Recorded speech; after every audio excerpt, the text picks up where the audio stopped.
काम की हैं. This is my personal opinion. Okay, so what we were discussing is once you will be covering all the previous year questions ना, आप लोगों को idea लग जाएगा एग्जाम का.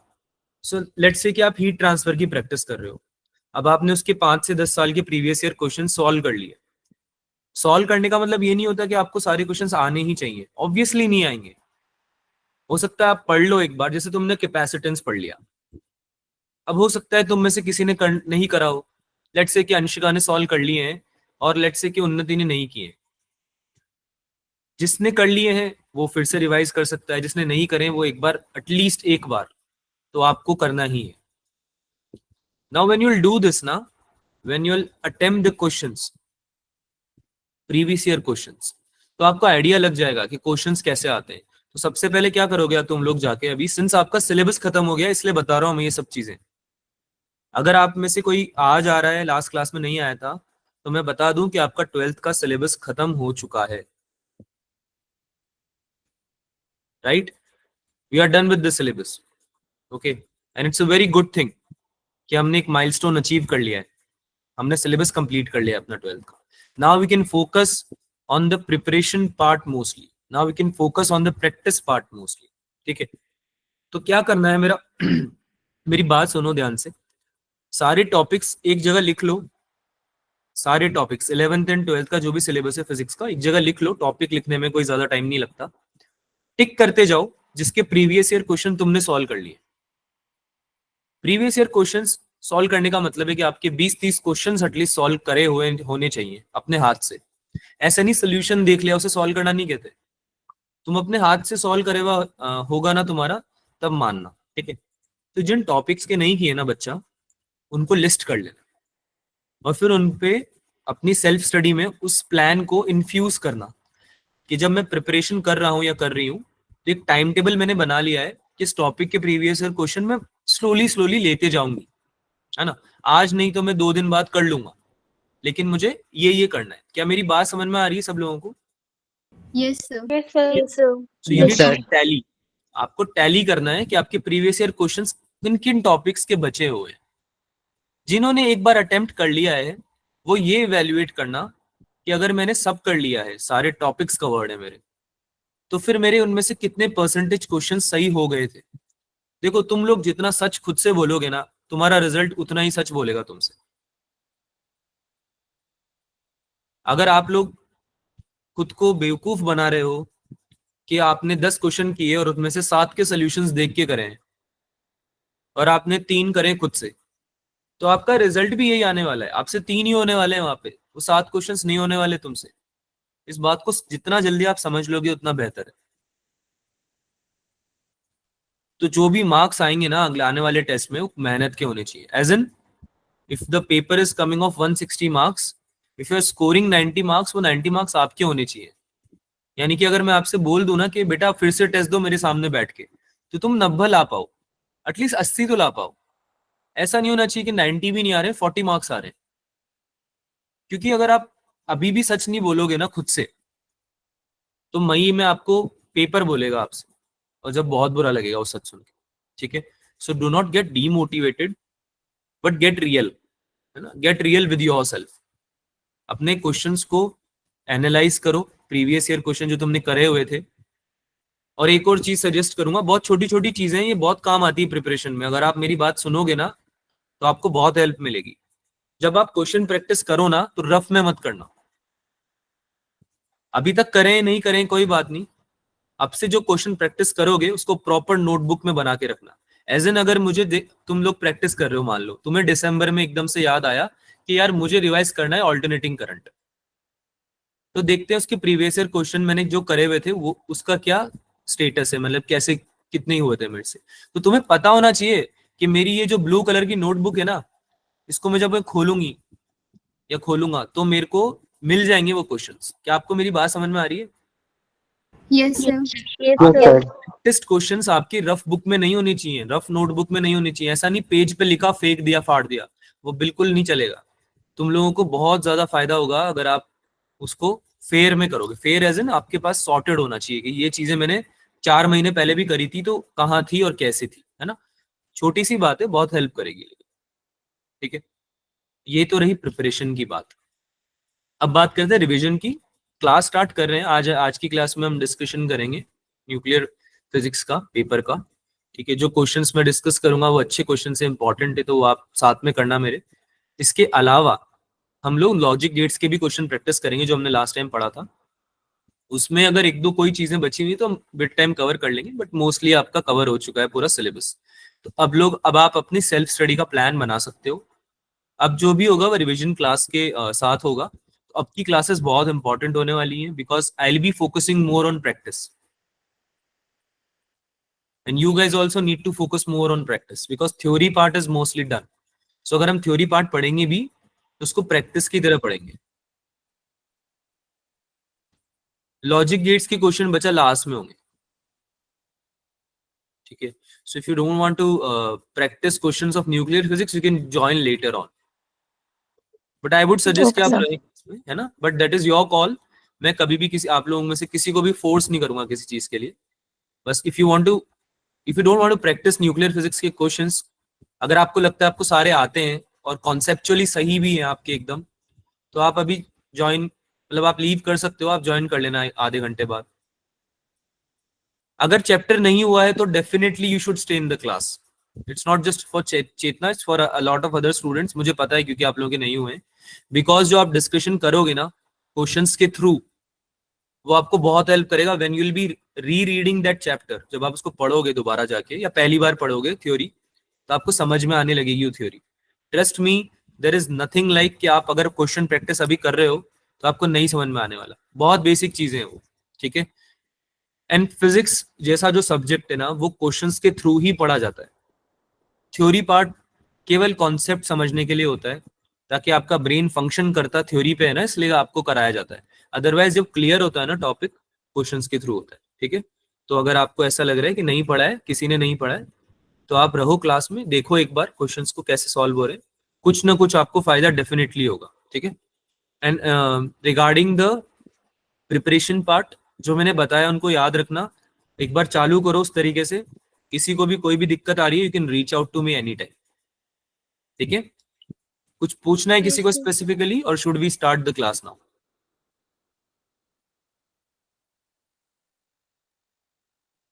If anybody wants to ask anything, हाथ ऊपर कर सकते हो भाई। तुम लोग है ना 12th क्लास के बच्चे हो।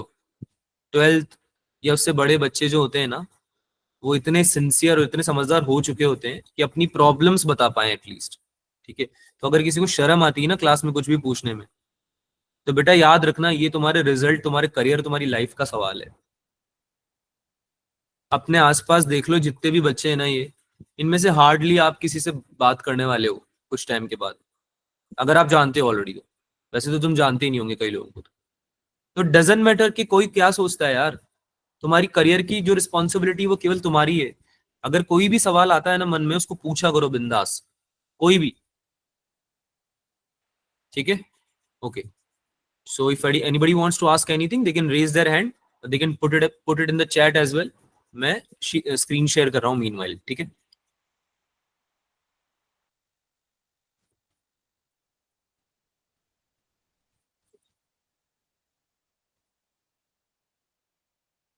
दिशा पब्लिकेशंस की है PYQ, दिशा। ठीक है, इट्स जस्ट मैं उसमें से प्रैक्टिस करवाता हूँ बच्चों को पिछले बहुत लंबे सालों से, बोल देता हूँ मैं कि उससे पढ़ लो। सॉर्टेड है PYQ, अदरवाइज ऐसा थोड़ी है दिशा पब्लिकेशन PYQ छाप रही है। दिशा पब्लिकेशन देख, हो गया बस, वो हो गया, नाम हो गया, कोई और ले लो, तुम्हारे मर्जी पड़े जो ले लो।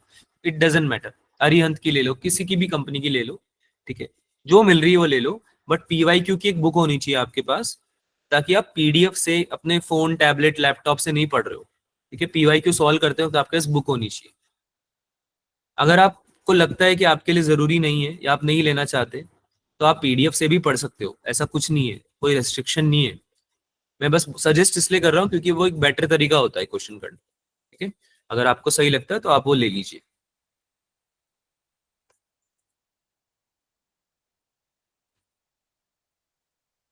Okay, so I am sharing my screen. बताना आप लोगों को दिख रहा है क्या?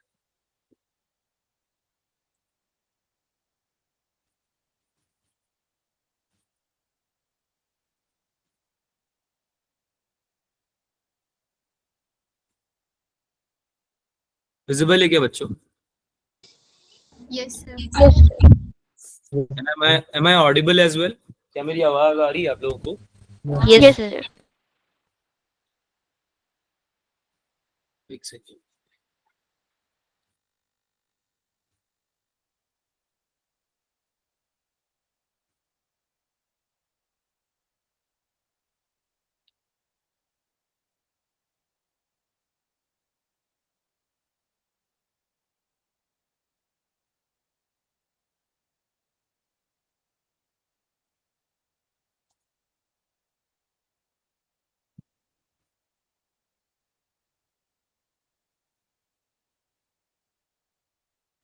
एक सेकंड रुकना बच्चों.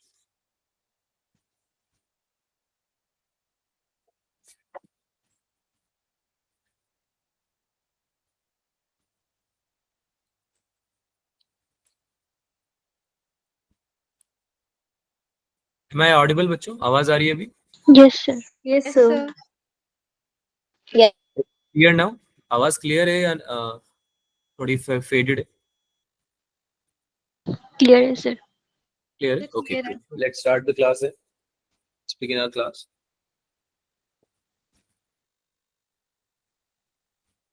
Okay, so straight up we are going to discuss few questions, ठीक है, which is related to obviously your nuclear physics test, and then we are going to discuss few questions from logic gates as well. If you'll get some time, you can take other questions also, जो कि PYQs वगैरह है. नहीं मिलता है तो हम अगली क्लास में डिस्कस कर लेंगे, नो प्रॉब्लम इन दैट, ठीक है, जितना हो पाएगा उतने करते हैं आज. सो this is your first question. Process सबको पता है, आपको 1 या 2 मिनट देना है क्वेश्चन को. अगर आपको आता है या नहीं आता है, आइदर केस में आपको ये क्वेश्चन को करना है attempt, and then we will discuss. Chat में आप अपने आंसर को लिख सकते हैं. I will read out the question for you. एक फिजन रिएक्शन है यूरेनियम का, यूरेनियम 236 का. तो उसमें एक तो एक्स बन रहा है, एक वाई बन रहा है ना. फिजन होता है तो डिसइंटीग्रेशन होता है, पता है आप लोगों को. और एन और एन दो अलग यू कैन से बन रहे हैं आपके न्यूक्लियॉन्स. अब आपके एक्स और वाई जो न्यूक्लियॉन्स है, तो उसमें बाइंडिंग एनर्जी पर न्यूक्लियॉन दिया हुआ है तुमको दोनों का. तुमको टोटल एनर्जी लिबरेटेड निकालनी है, ठीक है. लेट्स सी कि आप लोग कर पाते हैं क्या. सॉल्व करो इसको.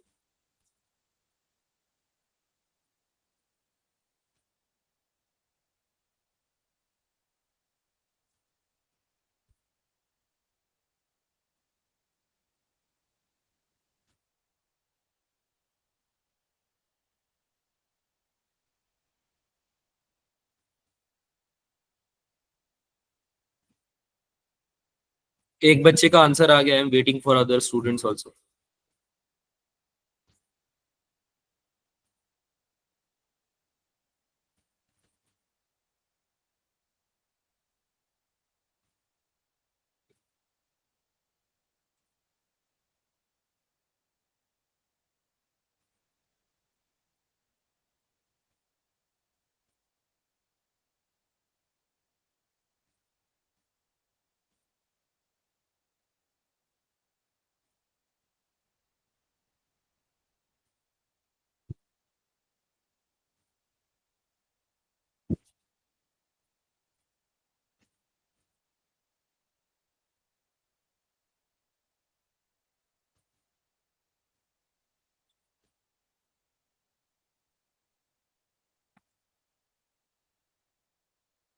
सबका सी आ रहा है क्या? Yes, sir. Yes.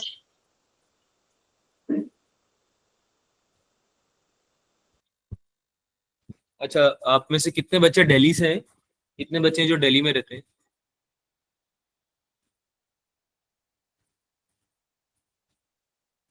ओके, काफी सारे बच्चे हैं. तो मैंने सिंस मैं I am also aware of this, AQI आप लोगों का बहुत ज्यादा बढ़ गया है ना. एयर पोल्यूशन की वजह से बहुत ज्यादा तबीयत खराब हो रही है लोगों की. तो since obviously your health is a concern for me also, तो this is my request to you कि थोड़ी सी भी लापरवाही नहीं बरतनी है.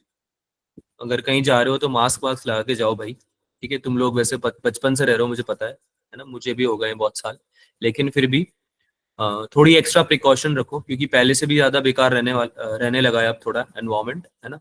और ये सब चीजें हमारी प्रिपरेशन में बहुत फर्क डालती है, ठीक है। और ये टाइम जो होता है ये बहुत ज्यादा क्रिटिकल टाइम होता है हमारी पढ़ाई के लिए भी है, और सिचुएशन सिंस बहुत ज्यादा खराब हो चुकी है। सो प्लीज मेक श्योर कि आप अपनी हेल्थ का ध्यान रखें, है ना। थोड़ा बहुत एक्सरसाइज वगैरह किया करो घर पे ही, है ना। थोड़ा हेल्दी रहो, खाना वाना सही खाओ, और मास्क वगैरह यूज करो, है ना। क्योंकि अगर हम बीमार हो गए लंबे टाइम के लिए तो फिर बहुत ज्यादा प्रिपरेशन अफेक्ट हो जाएगी, ठीक है। तो आपको खुद का भी ध्यान रखना है, हेल्थ का ध्यान रखेंगे तभी पढ़ पाएंगे। So it's just a recall के ध्यान रखें अपना, ठीक है। चलो डिस्कस करें इसको। Yes, सी आंसर आ रहा है भाई सबका, ठीक है। तो तुमसे एनर्जी लिबरेटेड पूछ रहा है ये। अब ऑब्वियस सी बात है कि एनर्जी लिबरेटेड हमें पता है हम कैसे निकालते हैं। हम क्या करने वाले हैं एनर्जी लिबरेटेड निकालने के लिए?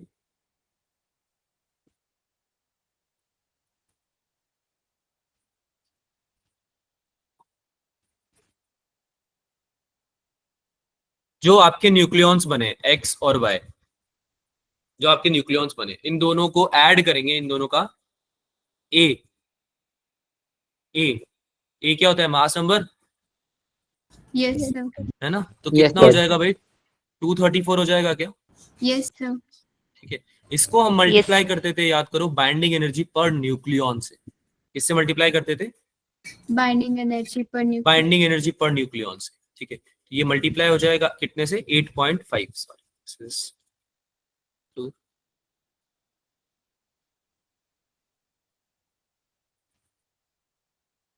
8.5 मेगा इलेक्ट्रॉन वोल्ट, है ना। अब ये तो तुम्हारा बना है आफ्टर फिजन, लेकिन एनर्जी जो लिबरेट हुई है ऑब्वियसली कुछ कन्वर्जन हुआ होगा, है ना। जो आपका यूरेनियम है उससे ही कुछ कन्वर्ट होकर एनर्जी बनी है जो लिबरेट हुई है, राइट। पढ़ा था ना हमने एनर्जी मास इक्वेशन, एनर्जी Yes, मास का sir. रिलेशनशिप पढ़ा था, है ना। वही बेसिक तरीका है हमारा क्वेश्चन करने का। तो हम इसमें से क्या माइनस कर देंगे भाई? माइनस 236, 236 है ना, यूरेनियम का जो मास नंबर है, और उसका binding energy per nucleon multiply कर देंगे, विच इज 7.6. 7.6, है ना। This will come out as approximately 200 mega electron volt, ठीक है। करा क्या है हमने? यूरेनियम से सिंस आपका बन रहा है फिजन होके, ठीक है, तो आपने क्या किया है, आपको एनर्जी लिबरेटेड निकालनी है। तो आप बाइंडिंग एनर्जी पर न्यूक्लियॉन लोगे जो एक्स और वाई है उसका, है ना, और मल्टीप्लाई कर दोगे। अब तुम चाहे इसको ऐसे करो, 117 multiply by 8.5 plus 117 multiply by 8.5, या इसको कॉमन ले लो ऐड करके। अरे बात समझ में आ रही है ना? Yes, sir. है ना, कॉमन लेके ऐड कर दो, एक ही बात है वो तो, बस हमको टोटल निकालना था, ठीक है। तो इसमें किसी को डाउट है क्या? Anybody has any doubt in this question? No, sir. No, sir. आगे चलें। Yes, sir. पेपर में हो गया था क्या ये? Yes, sir. ठीक है, ये बेसिक तरीका होता है बेटा एनर्जी निकालने का। अगर और कुछ समझ में नहीं आया ना तो एनर्जी बैलेंस कर दिया करो, ठीक है, बैलेंस कर दिया करो कि भाई इधर इधर जो साइड है, ए साइड जो है, उससे अगर आपका बी बन रहा है प्लस सी बन रहा है प्लस एनर्जी निकल रही है, तो ये एनर्जी निकलेगी जो कहां से निकलेगी? ए में से ही तो निकलेगी ये, राइट। तो ये क्या हो जाएगा? बी प्लस सी में से माइनस कर दो ए, उतनी क्या निकली? तुम्हारी एनर्जी निकली है क्या? Yes, sir. है ना। तो बी का एनर्जी निकाला मैंने, टोटल न्यूक्लियॉन कितना एनर्जी होल्ड करता है, कितना एनर्जी उसको बनने में लगा है ना।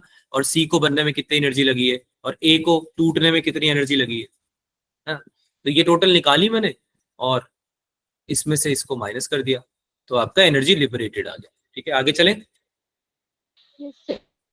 ठीक है, ये तो बहुत ही बेसिक क्वेश्चन था, आई होप कि ये सबसे सही हुआ हो। ए सर। बहुत ही बेसिक क्वेश्चन था ये, अगर आप नोट्स पढ़ के गए होते तो आपको डेफिनेटली आ गया होता है। R is directly proportional to क्या होता है भाई?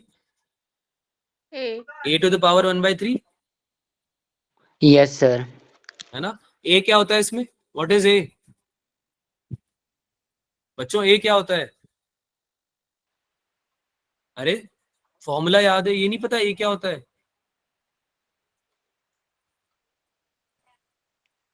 भूल गए हैं क्या हम सब चीजें? चैट में लिखो, आगे बढ़ूंगा ही नहीं मैं तब तक। क्या कर रहे हो यार? तो पढ़ा हुआ है ना बेटा ये तो। अरे हाँ ना बोलो भाई, पढ़ा हुआ है नहीं पढ़ा हुआ? आवाज आ रही है मेरी बच्चों? Am I audible? Yes, पढ़ा sir. हुआ है ना? This is Yes, sir. Something which you already know, right? तो फिर आंसर क्यों नहीं कर रहे हो? क्या होता है ए, क्या होता है? ये तो ये भी नहीं पता। आर क्या होता है, ए क्या होता है? Mass number. मास नंबर होता है Mass sir. number. Mass number होता है पक्का? Yes sir. और आर क्या होता है? What is R? Radius of nucleus. Radius. Radius of nucleus. क्या फॉर्मूला होता है इसका? R equals to R not R not A to the power 1/3। Yes, yes sir. Sir. Yes, sir. अरे radius of nucleus का ये तो formula होता है। रेडियस ऑफ न्यूक्लियस, अगर हमें न्यूक्लियस की रेडियस निकालनी है, न्यूक्लियस की बात कर रहे हैं ना भाई हम, तो आर ले लेंगे उसको। ए हो गया आपका मास नंबर। मास नंबर सबको पता है ना, कुछ नया तो है नहीं इसमें, है ना? And what is R not? Rydberg's constant. अगर आप प्रोपोर्शनलिटी साइन हटाओगे तो कुछ तो कांस्टेंट लगाओगे ना भाई।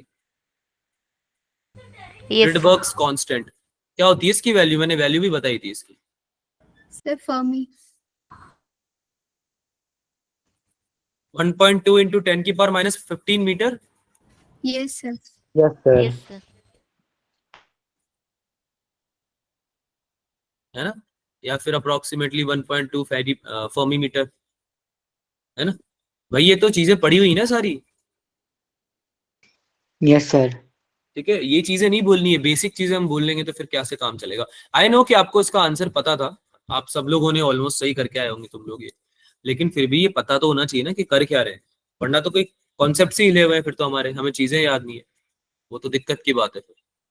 चलो भाई नेक्स्ट क्वेश्चन करो। This question requires some sort of, एक सेकंड को, this question requires some sort of calculation. ठीक है,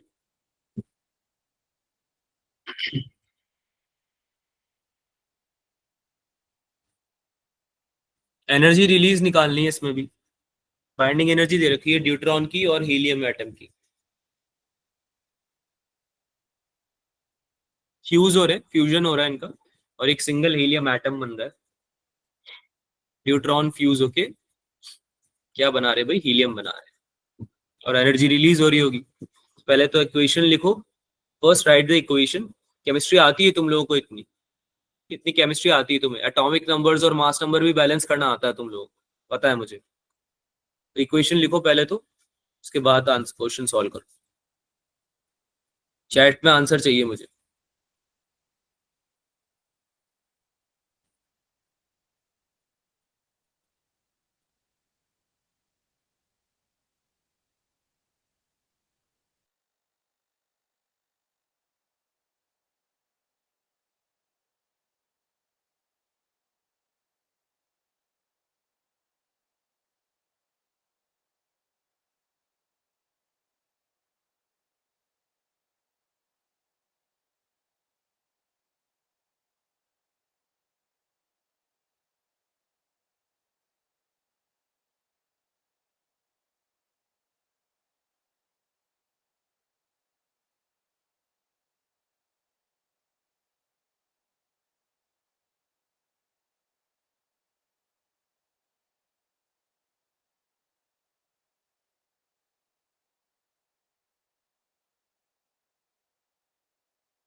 ओके,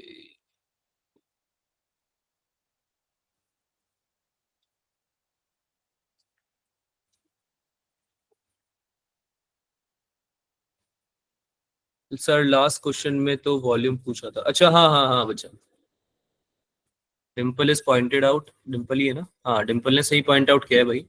फॉर्मूला तो हमने सही लिखा है, बट डायरेक्टली प्रोपोर्शनल किसके होता है? लास्ट क्वेश्चन में आपसे पूछा था वॉल्यूम के। That's my bad. Correctly pointed out Dimple, very good. इसका आंसर ए आएगा बच्चों। अगर ये आपसे रेडियस का पूछता ना, रेडियस किसके डायरेक्टली प्रोपोर्शनल है, तो फिर आएगा a⁻1/3। लेकिन ये आपसे क्या पूछ रहा है, वॉल्यूम किसके प्रोपोर्शनल है? तो वॉल्यूम याद करो, किसी भी स्फेयर के लिए 4/3 πr³ होती है क्या? Yes sir. है ना? तो अगर r तुम्हारा डायरेक्टली प्रोपोर्शनल है a⁻1/3 के, तो r³ तुम्हारा, दोनों तरफ क्यूब ले लोगे तो डायरेक्टली प्रोपोर्शनल किसके आ जाएगा? a के आएगा क्या? Yes sir. है ना? So yes, we got on to the right foot, but हम आंसर गलत मार्क कर दिया था हमने। Answer will be A option, that is right. Very good Dimple. चलो भाई, ये वाला कंटिन्यू करो। किसी का आंसर आया क्या? Yes sir, option C. Option C? Yes sir. Okay, so किसी और बच्चे का आया? क्योंकि एक ही ने आंसर दिया है अभी तक। सॉल्व हुआ या फिर लग रहा है कि ये होगा? सॉल्व करके निकाला है ना? यस सर, सॉल्व करके निकाला है। ठीक है, तो करें बेटा, सॉल्व करें इसको, क्या बोलते हो? Yes sir. Let's do it. सबसे पहले तो हम इक्वेशन लिखते हैं। इक्वेशन समझने का ट्राई करो। जब भी तुम अगर 11th की बात करते हो, मैकेनिक्स आता है, तो जैसे फ्री बॉडी डायग्राम बनाने से चीजें क्लियर होने लगती है ना, वैसे इस पर्टिकुलर टॉपिक में अगर आप इक्वेशंस लिख पा रहे हो तो आपको बहुत क्लैरिटी मिलेगी क्वेश्चन में। ये क्या बोल रहा है कि भाई बाइंडिंग एनर्जी दे रखी है तुम्हें ड्यूट्रॉन की। ड्यूट्रॉन यानी हाइड्रोजन का क्या होता है? ड्यूट्रॉन आइसोटोप होता है, आइसोबार होता है? Isotope. Isotope. आइसोटोप होता है, same atomic number but different mass number, right? ठीक है, तो क्या Yes, बोल रहा sir. है कि ड्यूट्रॉन है दो, इन दोनों का फ्यूजन हो रहा है। फ्यूजन होके क्या बन रहा है भाई? हीलियम, है ना? प्लस कुछ एनर्जी रिलीज हो रही है, प्लस कुछ एनर्जी रिलीज हो रही है। ठीक है, इक्वेशन समझ में आती सबको? बेसिक है। Yes, sir. ठीक है, तो एनर्जी रिलीज क्या होनी चाहिए तुम खुद बताओ? बाइंडिंग एनर्जी जो रिलीज हो रही है, जो बाइंडिंग एनर्जी आपकी रिलीज हो रही है, एनर्जी रिलीज हो रही है, मतलब बेसिकली बाइंडिंग एनर्जी तो इन लोगों की होगी। What could be the energy release?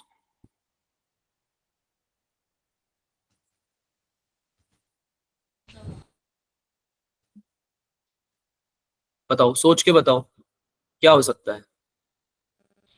Binding energy of helium -2 into binding energy of आपकी आवाज नहीं आ रही बेटा। हाइड्रोजन। सर मैं कह रही हूँ शिखा, कि यू नॉट बाइंडिंग ऑडिबल, एक बार जोर से बोलो। हाँ हाँ हाँ। Binding energy of helium. -2 into binding energy of deuteron. Okay, cool, बिल्कुल सही। आपकी जो एनर्जी रिलीज हो रही है वो ऑब्वियसली जो ड्यूट्रॉन्स है उनके फ्यूजन से की वजह से हो रही है। कि फ्यूजन हो रहा है उनका, तो वो हीलियम में तो कन्वर्ट हो ही रहे हैं, प्लस कुछ एनर्जी भी रिलीज कर रहे हैं, है ना? तो इसका फॉर्मूला क्या बनना चाहिए भाई? ये तो बहुत ही ऑब्वियस सी बात है कि इसके फॉर्मूले में आएगा binding energy of helium, helium बनने में जो बाइंडिंग एनर्जी लगी है, -2 binding energy of deuteron.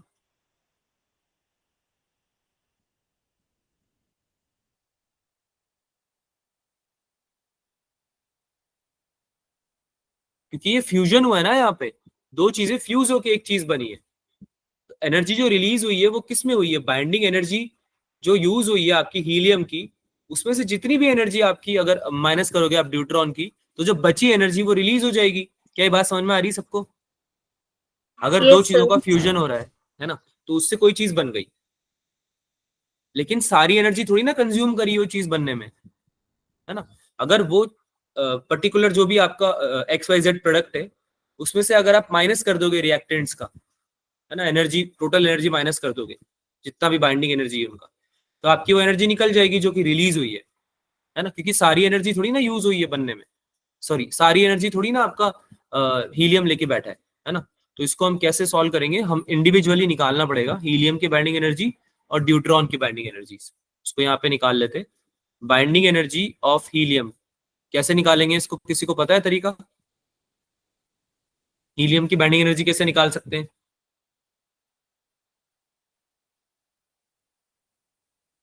Total mass number multiply by binding energy per nucleon, यही करते थे क्या बेटा? मास Yes, number sir. Into binding energy per nucleon, Yes, sir. है ना। तो मास नंबर तो 4 है हीलियम का, और बाइंडिंग एनर्जी पर न्यूक्लियन कितना है, दे रखा है क्या? 7 मेगा इलेक्ट्रॉन वोल्ट में ही लेना है, Yes, 7। sir. What would be this?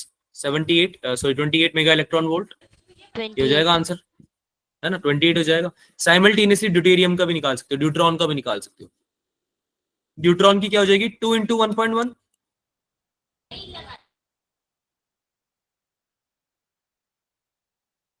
अरे ड्यूट्रॉन की कितनी हो जाएगी, 2 इंटू 1.1 ही तो होगी। Yes, sir.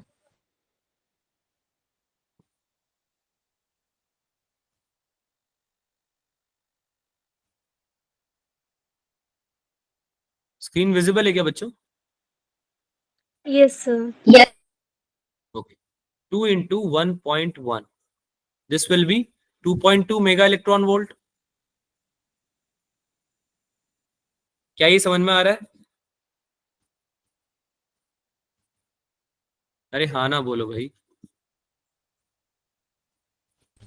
Yes, sir. ठीक है, अब यहाँ पे प्लेस करना है और कुछ नहीं करना। हीलियम की जगह हम क्या लिख देंगे भाई, बाइंडिंग एनर्जी ऑफ हीलियम की जगह 28 mega electron volt minus twice of एक ड्यूट्रॉन की कितनी है, 2.2, 2.2. है ना। कितना हो जाएगा ये, 4.4, 28 माइनस 4.4, क्या आंसर है? 23.6। अरे इजी है क्वेश्चन, समझ में आया? Yes, sir. Yes, अगर sir. किसी को डाउट है तो बताओ, एनीबडी हैज एनी डाउट्स? समझ में आ रहा है या नहीं आ रहा है अभिषेक? सर रिपीट कर दो इसको आंसर। कहाँ से रिपीट करूं? हाँ मुस्कान। सर आपने यहाँ पे 2 से मल्टीप्लाई क्यों किया? क्योंकि हमने एक की निकाली है, एक ड्यूट्रॉन की निकाली है 2.2, जबकि दो ड्यूट्रॉन है, दोनों फ्यूज होके बन रहा है ना हीलियम। नहीं समझ में आया बेटा? एक ड्यूट्रॉन की निकालोगे तो कैसे निकालोगे, मास नंबर मल्टीप्लाई बाय उसका binding energy per nucleon, right, Yes, sir. है ना। एक एक ड्यूट्रॉन का कितना है binding energy per nucleon, 1.1, mass number कितना है उसका 2, तो 1.1 इंटू 2 हो गया एक ड्यूट्रॉन का, लेकिन टोटल तो दो है ना, Yes, sir. आ गया समझ. है यस ना, सर। दो टोटल दो है, इसलिए मैंने मल्टीप्लाई किया 2 से। तो हीलियम में से माइनस करूंगा मैं, हीलियम की निकाली बाइंडिंग एनर्जी जितनी हुई है ना, और फिर उनसे माइनस करा इन दोनों का, तो मेरी एनर्जी रिलीज आ गई, ये एनर्जी कितनी रिलीज हुई है। ठीक है, फ्यूजन में ऐसा होता है, फिजन में उल्टा हो जाएगा, फिजन में उल्टा हो जाएगा, जैसे अभी करा था थोड़ी देर पहले, समझ में आई बात?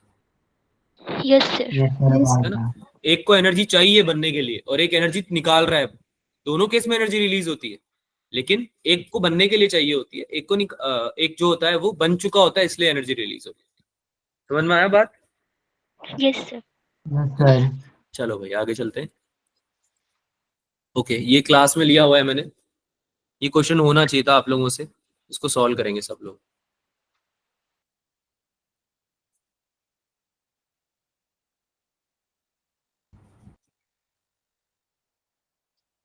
आंसर आना चाहिए चैट में।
Okay, so I've got the all the answers. बहुत ही इजी क्वेश्चन है.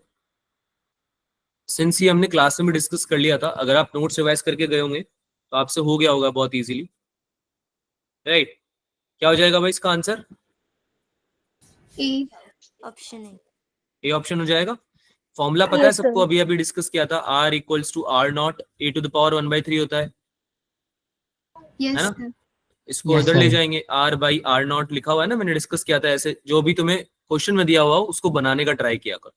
फॉर्मूला पता है तो उससे बनाने का ट्राई कर लेंगे. इसको नीचे ले गए, ये बन गया तुम्हारा एक एक्सप्रेशन. अब तुम्हें दे रखा है यहाँ पे लॉग भी, एल एन दे रखा है ना, नेचुरल लॉगरिथम. एल एन ले लिया तुमने दोनों तरफ, ठीक है. एल एन ऑफ ए की पावर 1/3. इसको सॉल्व करना हम लोगों को आता है. ये 1/3 आगे चला जाता है, 1/3 L N A, right? Right? Yes, sir. अरे हाँ ना, है ना? तो ये Yes, तो sir. y हो गया, this is y,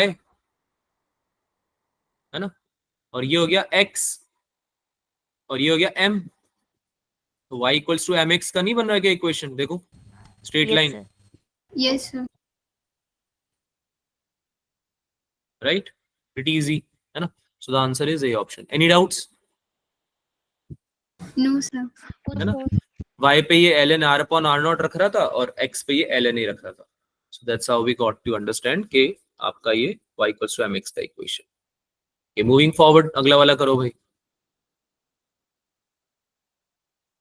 The mass of lithium 73 nucleus is this. Atomic mass unit में दे रखा है, U का मतलब होता है atomic mass unit. Less than the sum of the masses of all its nucleons. The binding energy per nucleon of lithium 73 nucleus is nearly what? Binding energy per nucleon पूछ रहा तुमसे, और तुम्हें पूरे न्यूक्लियस का दिया हुआ है.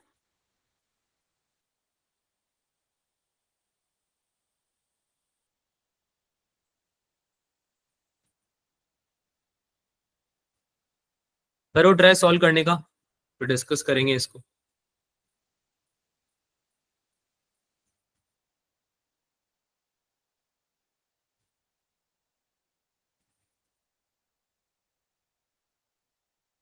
Two minutes, you'll get 2 minutes for it.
एक बच्चे का आंसर आया है, अगर आपके आंसर नहीं आ रहे हैं तो आप लोग डिस्कशन भी लिख सकते हो ना, डिस्कस लिख सकते हो।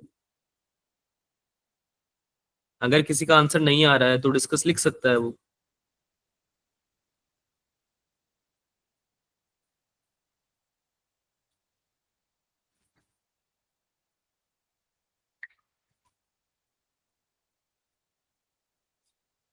ओके कूल, चलो भाई डिस्कस करते हैं।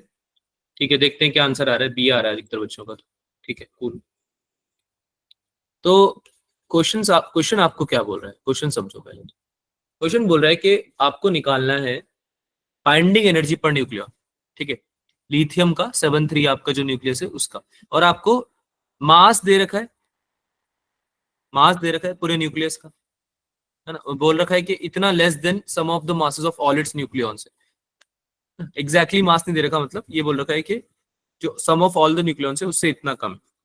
तो मुझे एक बात बताओ, वन एटॉमिक मास यूनिट को क्या लिख सकता हूं मैं? अगर मैं वन एटॉमिक मास यूनिट या वन यू को मैं अगर लिखता हूं 931 931.5 mega electron volt. Mega electron volt per सी स्क्वायर। पर सी स्क्वायर लिखना जरूरी है। वन एटॉमिक मास यूनिट है वो, समझ रहे हो, एटॉमिक मास यूनिट है, तो वो पर एनर्जी होती है, एनर्जी का square in fact, right. So you need to write it as mass electron volt, sorry mega electron volt per C square. ठीक है, this is how you need to write it, तभी वो समझ में आएगा आगे। ठीक है, इस तरह से लिखना होता है आपको, मैंने क्लास में बताया था ये। तो आप मास डिफेक्ट निकाल सकते हो क्या इससे? डेल्टा एम निकाल सकते हो क्या?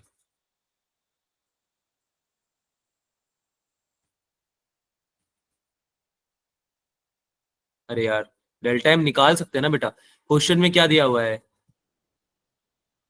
क्वेश्चन में दिया हुआ है मास इसका जो है पूरे लिथियम के न्यूक्लियस का वो 0.042 atomic mass unit less than the sum of masses है। ठीक है, तो 0.42 एटॉमिक मास यूनिट का कितना मास डिफेक्ट बनेगा, पहले वो निकाल लेते हैं। कैसे निकालेंगे भाई? Delta M, let's consider it delta M, कितना हो जाएगा ये? 931.5 mega electron volt per C square multiply by 0.042। बात समझ में आ रही है? एक एटॉमिक मास यूनिट 931.5 होती है, तो अगर आपको टोटल मास डिफेक्ट निकालना है तो आप इससे मल्टीप्लाई कर दोगे ना इसको, 0.042 को। कितना निकल के आएगा ये? 39.1 मेगा इलेक्ट्रॉन वोल्ट पर सी स्क्वायर। क्या ही समझ में आया? यस सर, आ गया। ठीक है, मास डिफेक्ट निकाला है अभी हमने। ठीक है, 0.042 एटॉमिक मास यूनिट दिया हुआ था न्यूक्लियस के लिए पूरे।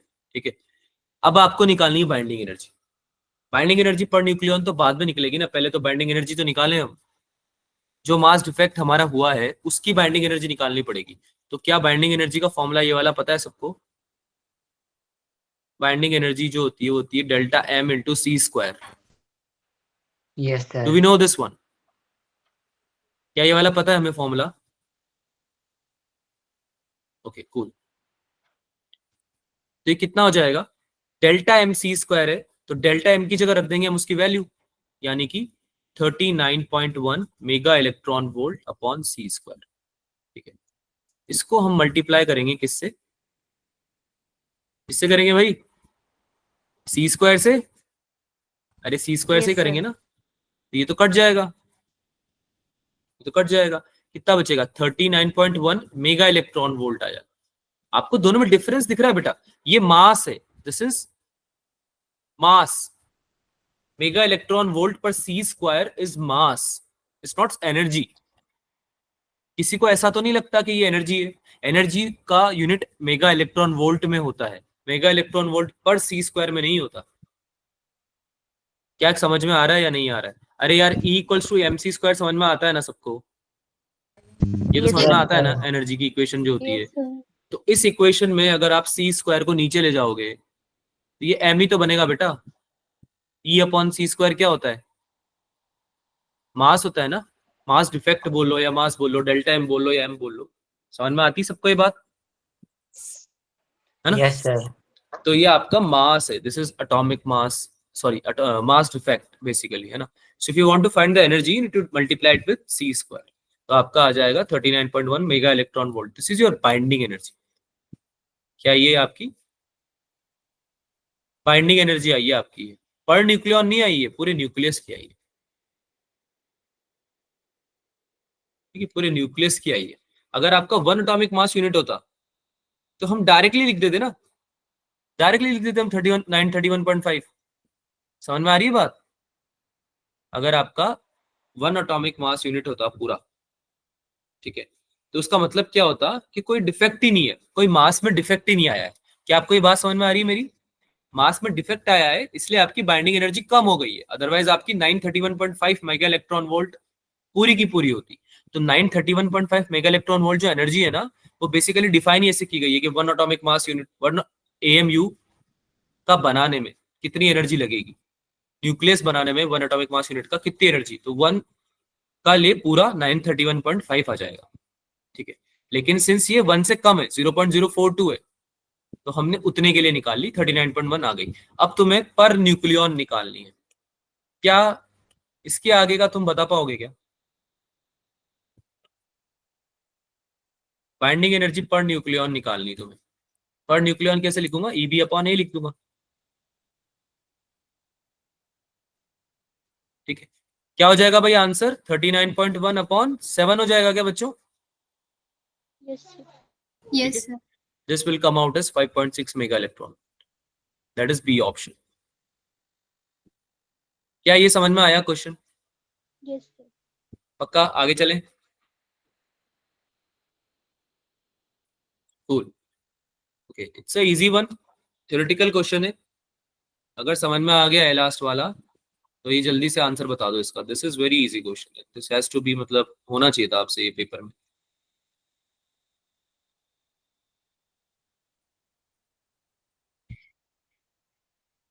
गलत बात कौन बोल रहा है बाइंडिंग एनर्जी ऑफ न्यूक्लियस के लिए जो हम बोलते हैं? क्या ये it is the energy required to break a nucleus into its constituent nucleons? ये बात सही है एकदम, Yes, sir. है ना? ये तो Yes, डेफिनेशन होती है बाइंडिंग एनर्जी की। So this has to be true.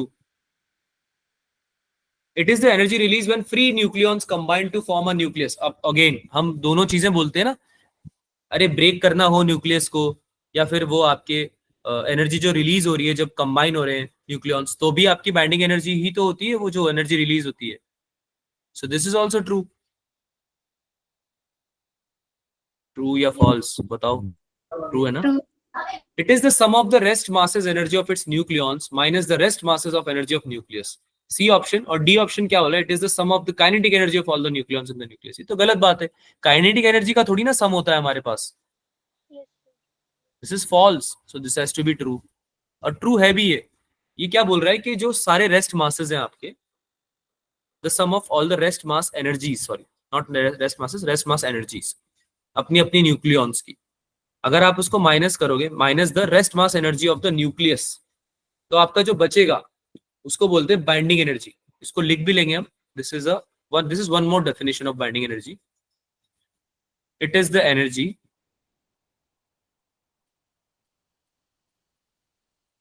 it is the sum of the rest mass energies of its nucleons. Nucleon समझते हो ना सब लोग? Yes sir. न्यूक्लियन समझते हो ना? हर एक Yes, sir. मतलब बेसिकली हर एक न्यूक्लियन की जो रेस्ट मास की एनर्जी, रेस्ट मास मतलब मूव नहीं कर रहा हो, है ना, रेस्ट पे है, जो हम कंसीडर करते हैं। फोटोन के लिए याद है रेस्ट मास लिखा करते थे हम, है ना? तो वैसे ही रेस्ट मास एनर्जी जो है उसकी, रेस्ट मास की, जब कोई भी न्यूक्लियन रेस्ट पे है या रेस्ट मास की तरह ट्रीट किया जा रहा है, तो उसकी जो एनर्जी है, जितनी भी न्यूक्लियंस है आपके सारे, उन सबका ऐड कर दो सारी एनर्जीज को, और फिर उसमें से माइनस कर दो पूरे न्यूक्लियस की। तो इसका मतलब ये नहीं हो जाएगा क्या? ध्यान से समझो कि जितना बनने में लगा है उस न्यूक्लियस को एनर्जी, है ना, एक तरह से वही तो हुआ ये जो एनर्जी रिलीज होती है। अरे बहुत सारे न्यूक्लियंस हैं, जैसे कि अभी हमने एक रिएक्शन देखी थी, ये न्यूक्लियंस हैं अलग अलग, ये ऐड होके Yes, न्यूक्लियस sir. बन रहा था एक, है ना? तो इन सबकी जो रेस्ट मास की एनर्जी है टोटल की, और जिसमें से जब आप माइनस कर दोगे पूरे न्यूक्लियस की, तो एनर्जी रिलीज ही तो आएगी जो एनर्जी रिलीज हो रही है ना? Yes, sir. This is also binding energy का definition, but definitely we do not just consider kinetic energy, consider थोड़ी करते हैं हम केवल काइनेटिक एनर्जी को, और भी तो एनर्जीज होती है भाई, केवल काइनेटिक एनर्जी होती है क्या न्यूक्लियॉन्स की? बाइंडिंग एनर्जी जो बात कर रहे होते हैं हम, केवल काइनेटिक एनर्जी की बात थोड़ी करते हैं हम, पोटेंशियल एनर्जी भी तो होती है भाई। Yes, sir. Yes, sir. We just don't talk about kinetic energy, so D option is false. आगे चलते हैं। The energy released in reaction, एक रिएक्शन दे रखी है, तुमसे पूछी जा रही है, सब चीजें दी हुई है, तुम मास दिया हुआ है, ठीक है, न्यूट्रॉन से बेसिकली प्रोटॉन और इलेक्ट्रॉन बन रहा है, ठीक है, तुम्हें मास दिया हुआ है, प्रोटॉन का भी दिया हुआ है, न्यूट्रॉन का भी दिया हुआ है, इलेक्ट्रॉन का भी दिया हुआ है ना? तुमसे पूछ रहा है कि एनर्जी कितनी रिलीज होने वाली है इस पर्टिकुलर रिएक्शन में, ये आपको बता दो। करो, ट्राई करो सॉल्व करने का।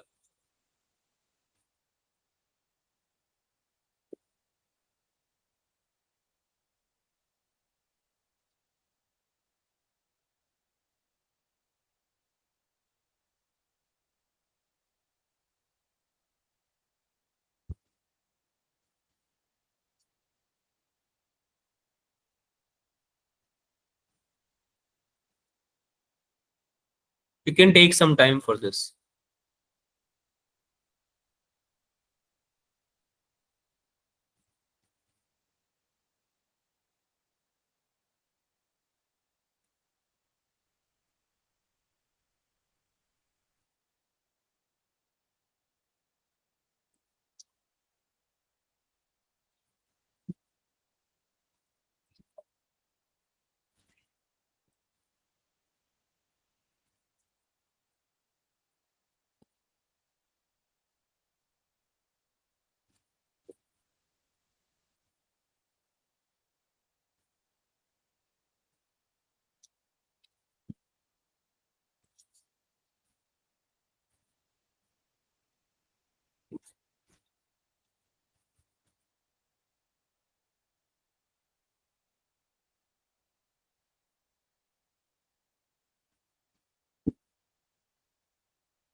अप्रोक्सीमेटली आ रहा है 0.781। ओके, बेसिकली रिएक्टेंट्स और प्रोडक्ट्स को देखना है इसमें भी, एलएचएस और आरएचएस को देखना है और कुछ नहीं करना आपको। एलएचएस में तो न्यूट्रॉन है केवल, है ना, केवल न्यूट्रॉन है एलएचएस में, तो आरएचएस में एक इलेक्ट्रॉन एक प्रोटॉन है, तो मास डिफेक्ट निकाल लो पहले, तो मास डिफेक्ट जब निकल जाएगा तो एनर्जी रिलीज निकल जाएगी, 931 से मल्टीप्लाई कर देना। अगर delta M A B U में होता है तो आप 931 से डायरेक्टली मल्टीप्लाई कर सकते हो, पता है ना ये बात। एनर्जी निकालने के लिए आप 931 से मल्टीप्लाई कर सकते हो डायरेक्टली, अगर डेल्टा एम एम यू में है तो। करें, सॉल्व करेंगे बच्चों इसको। Yes, Yes, sir.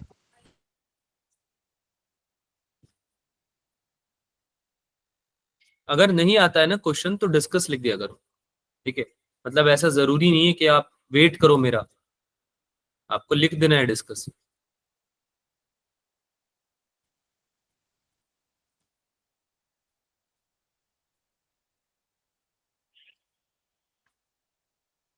करें, डिस्कस करें, Yes, sir. ठीक है। लेफ्ट साइड में एलएचएस में क्या दे रखा है? न्यूट्रॉन दे रखा है क्या?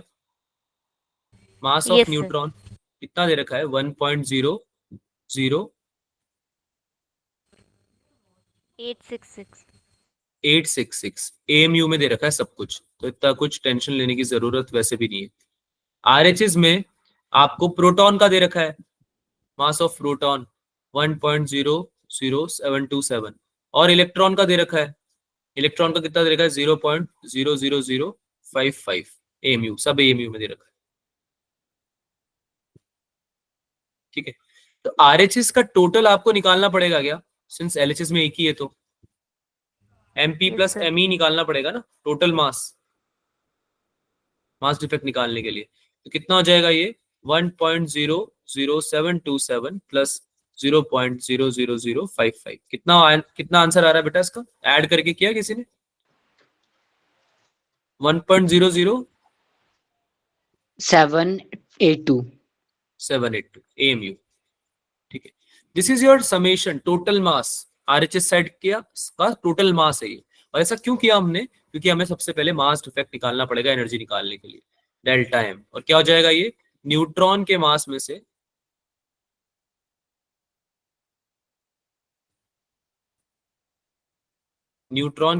माइनस करना पड़ेगा ना प्रोटॉन प्लस इलेक्ट्रॉन का, Yes, sir. है ना, तभी तो मास डिफेक्ट आएगा, कितना चेंज आया है।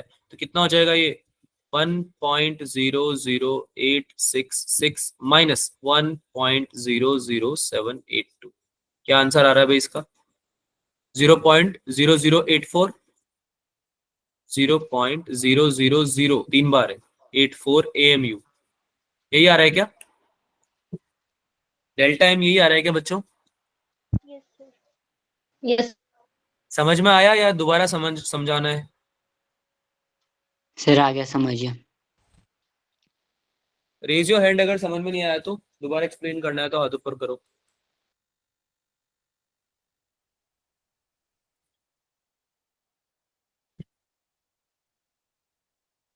आ गया सबको? ठीक है, इधर देखो, एनर्जी जो होती है, सिंस आपको एनर्जी रिलीज निकालनी है, तो ये delta M into c square हो जाती है ना। या फिर इसको हम Yes, ऐसे भी sir. लिख सकते हैं कि डेल्टा एम अगर हमारा एमयू में है, डेल्टा एम अगर हमारा एमयू में है, जो कि यहाँ पे है, तो आप डायरेक्टली 931 से मल्टीप्लाई कर सकते हो क्या? 931 mega electron volt, yes Yes, sir. है ना। sir. ऐसा हम कब करते हैं? जब ये एमयू में हो, एटॉमिक मास यूनिट में, और ये आपका मेगा इलेक्ट्रॉन वोल्ट तो है ही सही, तो इसको आप डायरेक्टली मल्टीप्लाई कर सकते हो। तो ये आंसर आपका जो आएगा मल्टीप्लाई करके, वो आएगा अप्रोक्सीमेटली 8.4 इंटू 10⁻⁴, और फिर 931 तो ऐसे ही, तो 0.781 आ जाएगा, सही है। जिसका ए ऑप्शन आ रहा था का सही है, सॉल्व कर लेना इसको, this will come out as A option. कोई डाउट है इसमें किसी को? No sir. आगे चलें? Yes, sir. Yes sir. चलो भाई, तो कुछ क्वेश्चन हम अगली क्लास में लेंगे इसके, ठीक है। कुछ क्वेश्चंस मैं आपको होमवर्क में दे रहा हूँ, ये तो हम डिस्कस प्रायोरिटी पे करेंगे, तो मेक श्योर कि आप इनको करो, ठीक है। एक दो क्वेश्चन लॉजिक गेट्स के कर लेते हैं।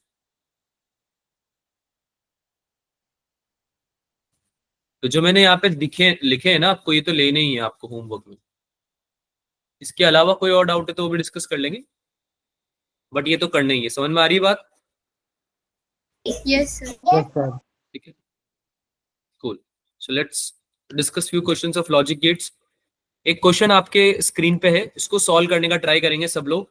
ये हमने किया हुआ है लॉजिक गेट लास्ट क्लास में, थोड़ा बहुत आपको आइडिया होगा।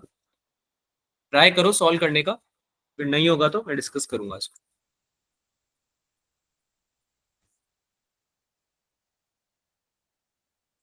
बुलियन एलजेब्रा पढ़ा था हमने, तो एक बुलियन एक्सप्रेशन है, आपको इनपुट बताना है इसका क्या होगा। एक एक्सप्रेशन ऑलरेडी दे रखा है, इसका इनपुट क्या हो सकता है ये पूछ रहा है आपसे। ठीक है, ट्रुथ टेबल चाहो तो बना सकते हो आप इसके लिए।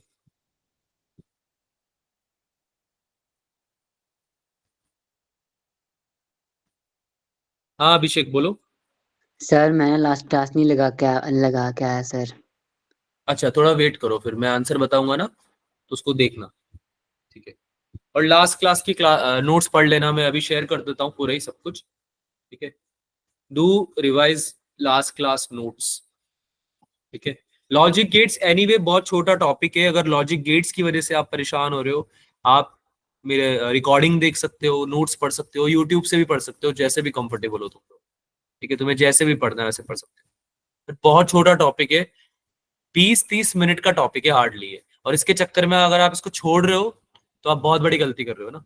तो किसी को ऐसा लग रहा है कि मैंने छूट गई ये क्लास मेरी, तो वो कहीं से भी पढ़ो, पर इसको पढ़ लो एक बार, hardly it will take 30 minutes, hardly, और टॉपिक हो जाएगा पूरा ही कंप्लीट। और इसमें से क्वेश्चन आता है हर बार, नीट में क्वेश्चन आता है इसमें से, ऐसा भी नहीं प्रोबेबिलिटी है, आएगा ही सही, कंसिस्टेंसी से क्वेश्चन आते हैं इसमें।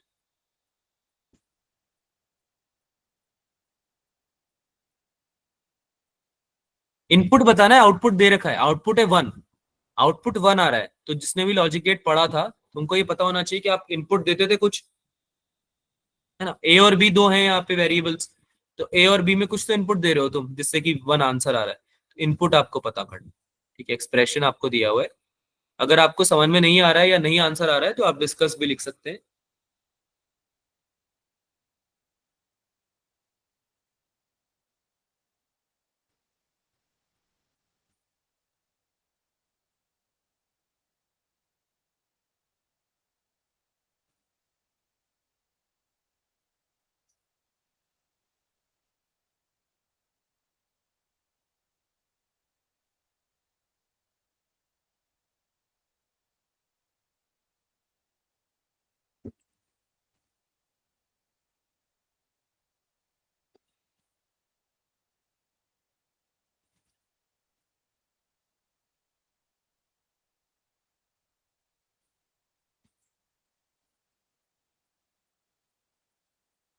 करें, डिस्कस करें बच्चों,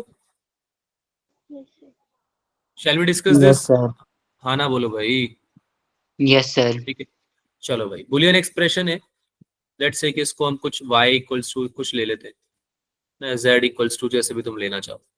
तो ये लिखा हुआ है तुम्हारा a प्लस बी के ऊपर बार, यानी जो भी a प्लस बी में डालोगे उसका उल्टा आंसर आएगा, है ना। a प्लस बी बार का मतलब समझ में आता है सबको, a बार का मतलब होता है अपोजिट टू a, क्या मतलब होता है इसका, अपोजिट टू a, या हाँ, या फिर negation of a, negation of A, negation भी यही होता है, मतलब कि उल्टा, है ना। जैसे कि अगर मैंने बाइनरी की बात कर रहा हूं मैं, सिंस हमने लॉजिक गेट्स में बाइनरी के बारे में डिस्कशन किया था, राइट, कि बाइनरी लैंग्वेज फॉलो करता है ये, या तो 0 या 1, याद आ रहा है सबको, या तो 0 या 1, है ना।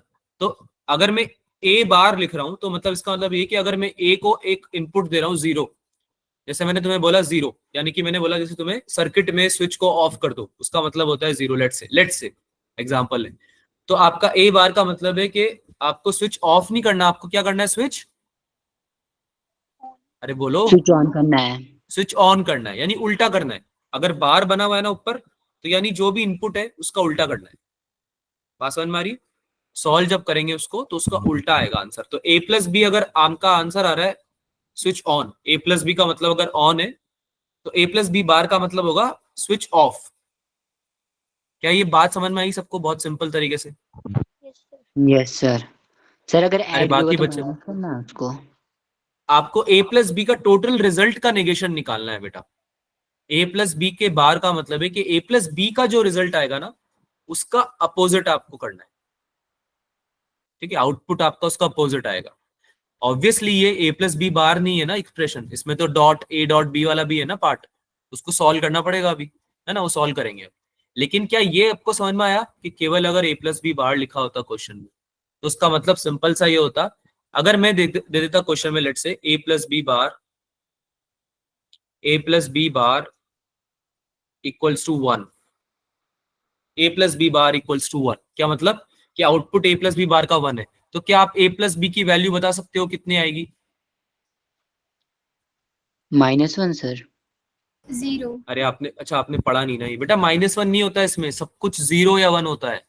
बाइनरी लैंग्वेज पे चलता है ये। बाइनरी का मतलब या तो कुछ 0 होगा या 1 होगा।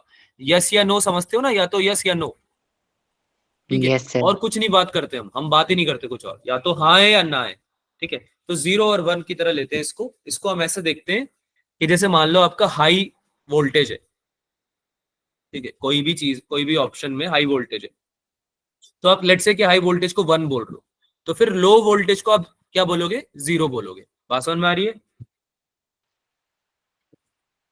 Yes sir. ठीक है। स्विच कहीं पे ऑन या ऑफ है, तो स्विच ऑन को जैसे अगर आप 1 बोल रहे हो तो आप स्विच ऑफ को 0 बोल दोगे। ऐसे चलता है ये बुलियन, आपका अलजेब्रा ऐसे चलता है, ठीक है? तो अगर ए प्लस बी बार मतलब 1 है, तो ए प्लस बी का मतलब कितना हो गया बेटा? 0। क्या हो गया? 0। 0, ठीक है? समझ में आया बेसिक सबको? Yes, sir. ठीक है। सॉल्व कर रहे थे हम इसको, ए डॉट बी का बार इक्वल्स टू 1, ये दिया रखा है। तो इसको एक्सप्रेशन को हमें सिंप्लीफाई करना पड़ेगा। कैसे करेंगे भाई? हमने प्रॉपर्टीज पढ़ी थी लास्ट क्लास में, याद है सबको? सर। है ना? तो हमने A dot B into C, A dot B dot C भी हो सकता है, ऐसे पढ़ा था। कम्यूटेटिव और एसोसिएटिव प्रॉपर्टी पढ़ी थी, याद आ रहा है? कम्यूटेटिव और एसोसिएटिव प्रॉपर्टी, है ना? यस तो इसको मैं, अगर मैं इसको ऐसे लिखूंगा तो किसी को दिक्कत तो नहीं होगी? देखो ध्यान से देखो मैं क्या लिख रहा हूं। ए डॉट बी का bar multiply by A plus B का होल बार, ऐसे लिख सकता हूं मैं इसको?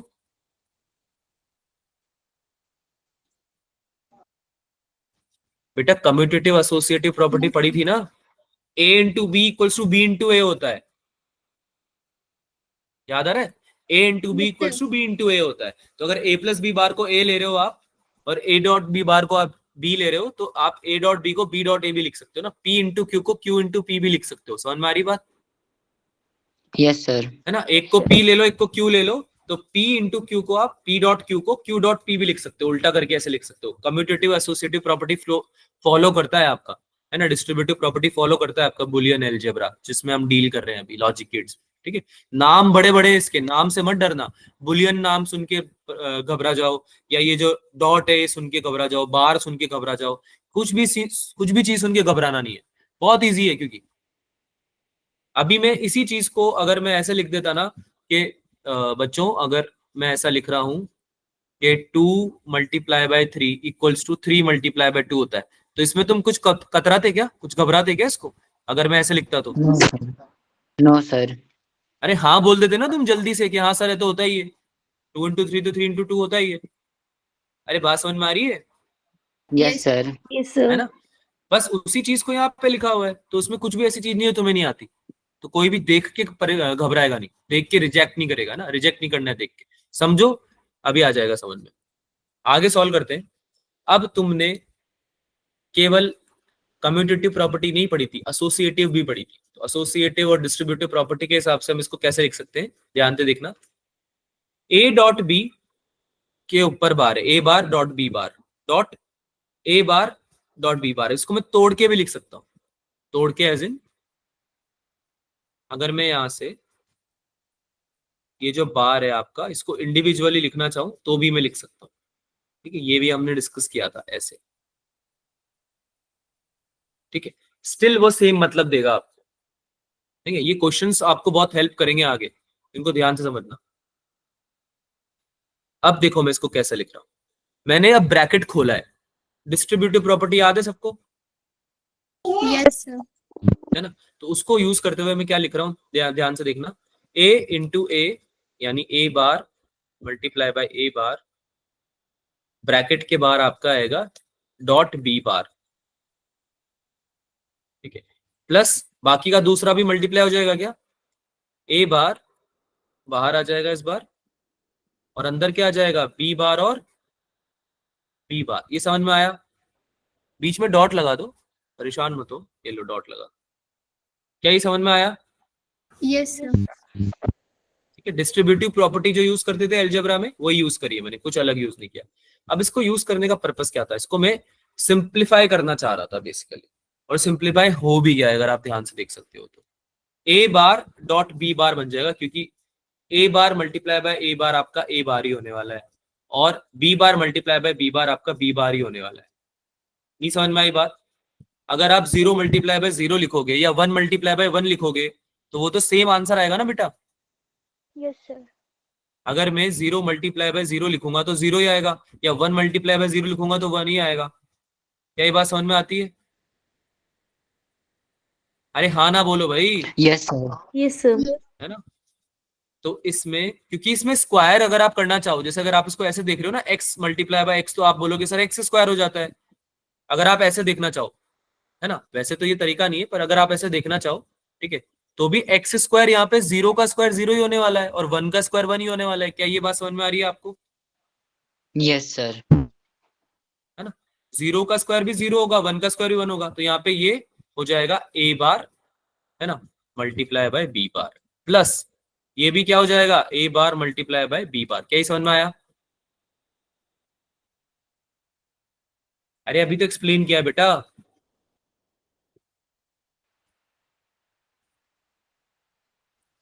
जल्दी से हाँ या ना बोलो, यस आइदर से Yes, यस sir. और आइदर से नो। Yes sir. यस ठीक है। सर। तो अगेन अगर हम सेम चीज सेम तरीका यूज करें तो ये a bar dot B bar plus a bar dot B bar भी आपका a bar dot B bar ही बनने वाला है यहाँ पे। कैसे? क्योंकि 0 प्लस 0 को हम 0 ही लिखते थे क्या, या 1 प्लस 1 को हम 1 ही लिखते थे क्या? Yes sir. अरे इसमें 2 जैसा थोड़ी होता है कुछ, बताया तो था मैंने कि 2 जैसा कुछ होता ही नहीं है, Yes, sir. है ना। अगर एक a भी 1 है और b भी 1 है तो आपका आउटपुट कितना आ जाएगा, 1 आ जाएगा, है ना। और अगर तुम बार ले रहे हो तो उल्टा करके भी सेम ही आने वाला है तो, ठीक है। 1 का उल्टा 0 हो जाएगा, अगेन 0 प्लस 0 0 होता है, और अगर 0 का उल्टा कर रहे हो तो 1 हो जाएगा, तो 1 प्लस 1 1 होता है ना। तो इसको मैं ऐसे लिख सकता हूं। क्या इस लाइन में किसी को डाउट है? इस वाले स्टेप में किसी को डाउट है क्या? अगर डाउट आता है ना, अगर ऐसा लगता है कि एक्सप्रेशन थोड़ा कंफ्यूजिंग है सर, तो उसमें वैल्यूज पुट करके देख लिया करो। वैल्यूज पुट करना समझते हो? Yes sir. यहाँ पे तो वैल्यूज पुट करने के ऑप्शंस भी बहुत लिमिटेड है, या तो 0 पुट करोगे या 1 पुट करोगे। अरे समझ रहे हो ना बात को? ए और बी में या तो 0 पुट करोगे या 1 पुट करोगे। या ये डिफिकल्ट है बहुत ज्यादा समझना? अगर आपको डाउट आ रहा है तो आप पूछ सकते हो। अरे हाँ ना बोलो भाई। Yes sir. No sir. Yes. समझ में आया ना? एक्सप्रेशन समझ में आया ना? अब तो देखो बहुत इजी हो गया है, क्योंकि तुम्हें बस इनपुट टेबल निकालनी थी इसकी। तुम्हें क्या निकालना था? इनपुट निकालना था। अब देखो कितना आसान हो गया है। y equals to a bar b bar है तुम्हारा ये बेसिकली, ठीक है। तो उसमें वैल्यूज पुट करके जाना और ट्रुथ टेबल बनाओ अब मेरे साथ। ट्रुथ टेबल बनाने में जो मजा आता है ना, वो मजा है सबसे बढ़िया, क्योंकि इससे आपको क्लैरिटी मिलती है एकदम। तो ट्रुथ टेबल समझते हो सब लोग? वो बनाना है अब मेरे साथ। ट्रुथ टेबल जिसको नहीं पता है क्या होती है, अभी जैसे ही बनेगी ये आपको समझ में आ जाएगा ये क्या है। तो अगर किसी को नहीं पता है तो 2 मिनट रुक जाओ, अभी समझ में आ जाएगा। दिस इज बेसिकली टेबल जो कि आपको बताती है किसी भी लॉजिक गेट में इनपुट और आउटपुट के बीच में रिलेशन, ठीक है। तो जैसे कि ये ए है और ये बी है, और तुम्हारा ये क्या है, वाई। आउटपुट क्या है बेटा? वाई है ना। ए और बी में दोगे ना इनपुट, तो तुम, बात समझ में आ रही है सबको? Yes, sir. है ना। ट्रुथ टेबल बना रहे हैं हम, ट्रुथ टेबल, सच्चाई की टेबल। हाँ भाई, देखते हैं कितना सच बोलती है ये। ए की जगह रख दिया 0 और बी की जगह रख दिया 0, क्या आंसर आने वाला है? 0. क्या आंसर आने वाला है बच्चों? 0। आंसर आने वाला है 1। ये बार नहीं दिख रही है तुम लोगों को? अरे अगर ए बी बार होगा, मान लो ये टोटलिटी में भी, तो अगर ए बी की जगह 0 आएगा तो ए बी बार क्या आंसर हो जाएगा? 1 हो जाएगा ना? 1 होएगा सर। हाँ या ना बोलो भाई। बार इग्नोर Yes. कर दी क्या आप लोगों ने? बार को इग्नोर नहीं करना है ना, उसको याद ध्यान में रखना है। अच्छा, यहाँ पे 0 या 1 हो जाए, या 1 और 0 हो जाए, और एक और कौन सा ऑप्शन होता है लास्ट वाला? 1 and 1. 1 and 1। अब मुझे सबके आंसर्स बताते जाओ जल्दी जल्दी, क्या हो सकता है? अगर 0 और 1 होगा तो क्या आंसर आएगा? 1. 0 मल्टीप्लाई है 1 से। बात समझ में आ रही है आपको? अगर आपका, कहाँ गया यार तुम्हारा चैट? कोई कुछ बोलना चाह रहा है क्या? 0, yes, very good. This will come out as 0. ठीक है, अगले वाले का भी सेम तरीके से 0 होगा और इस वाले का भी आपका क्या आंसर आएगा? 0.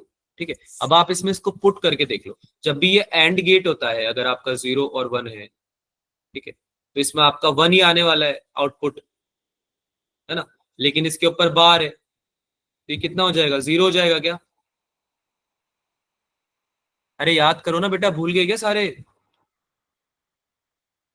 M I audible? आवाज आ रही है क्या मेरी? यस सर, आ रही है। आवाज आ रही है? लास्ट वाला लेक्चर याद आ रहा है थोड़ा सा? लास्ट वाला लेक्चर याद आ रहा है? तो ए और बी में अगर आप मल्टीप्लाई करो, ये ए प्लस बी नहीं है, ए प्लस बी नहीं है, ए और बी है, ठीक है। तो इसमें आप 0 और 1 में से कुछ भी एक चीज लेते हो तो आपका आंसर 1 आता है, लेकिन यहाँ पे बार लगी हुई है, तो केवल तभी ही आपका आंसर 1 आएगा जब आपका ए और बी दोनों में 0 इनपुट जाए। बात समझ में आई आपको? ये प्लस नहीं है, ये ए बी मल्टीप्लाई में है। तो ए और बी में जब तक आप दोनों में 0 नहीं डालते थे तभी आपका 1 आउटपुट आएगा। अदरवाइज आप अगर एक में भी 1 डाल रहे हो तो आपका इनपुट 0 ही आने वाला है। बात समझ में आ रही है? सॉरी, आउटपुट 0 ही आने वाला है। Is that clear? Yes, sir. इसको याद रखेंगे, ठीक है, अगली बार से। ये प्लस नहीं है, ये मल्टीप्लाई में है, ए डॉट बी है आपका, ये ए बार डॉट बी बार है, ठीक है। चलो भाई, ये ट्रुथ टेबल ऐसे बनाना। जब तक आप ट्रुथ टेबल नहीं बनाओगे किसी भी एक्सप्रेशन की तो आपको बहुत दिक्कत आएगी समझने में इस पर्टिकुलर टॉपिक को। तो मैं आपको अभी थोड़ा टाइम दे रहा हूँ, इस पे हम और क्वेश्चन डिस्कस करेंगे, लेकिन आप पहले खुद से सॉल्व करके आओ कुछ क्वेश्चन, ठीक है। कुछ क्वेश्चन सॉल्व करो खुद से, क्योंकि आपने एक बार अभी रिविजन भी नहीं किया है। एक बार रिवाइज करो नोट्स को, क्वेश्चन सॉल्व करो, फिर उनको डिस्कस करेंगे एज अ डाउट, है ना, डाउट्स की तरह डिस्कस करेंगे तो ज्यादा क्लियर होएगा अच्छे से। ठीक है भाई, आवाज आ रही है मेरी? बात समझ में आ रही है? ठीक है। So there's Yes, one sir. question I'm giving you as homework. ये अच्छा क्वेश्चन है, इसको ट्राई जरूर करना। इसने नोट्स नहीं पढ़े, वो नोट्स पढ़ के ट्राई करना, और इसको डिस्कस करेंगे और क्वेश्चंस आगे, तब जाके आपको थोड़ा अच्छे से क्लियर होएगा। तो नेक्स्ट क्लास में क्या होगा मैं बता,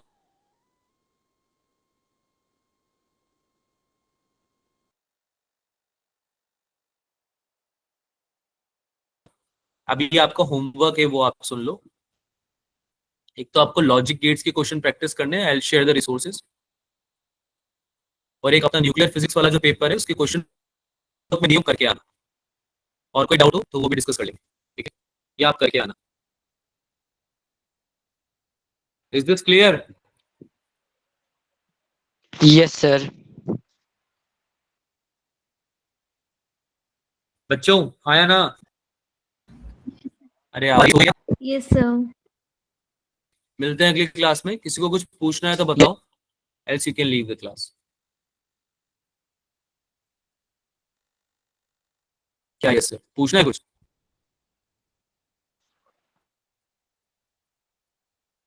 सर एक बार अल्फा बीटा डीके बता दीजिए।